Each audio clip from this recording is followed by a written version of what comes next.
இனியவை 40 பாடல் 36 விளக்கம். மனம் வேறுபட்டு பொறாமை சொற்களை சொல்லாது இருத்தல் மிகவும் இனியது. மனச்செப்பம் உடையவராய் சினத்தை நீக்கி வாழ்தல் மிகவும் இனியது.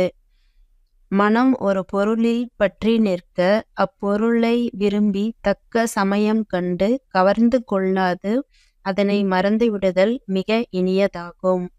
அதாவது மனமானது ஒரு விஷயத்தில் பொறாமை சொற்களை சொல்லாமல் இருத்தல் மிகவும் இனியதா. இரண்டாவது, மனச்செப்பம் உடையவராய் கோபத்தை நீக்கி வாழ்தல் மிகவும் இனியது. மூன்றாவது, மனம் ஒரு பொருளை விரும்பும்போது அப்பொருளை பிறர் அறியாது கவர்ந்து கொள்ளாமல் அப்பொருள் இருந்ததையே மறந்து விடுதல் மிக இனியதாகும்.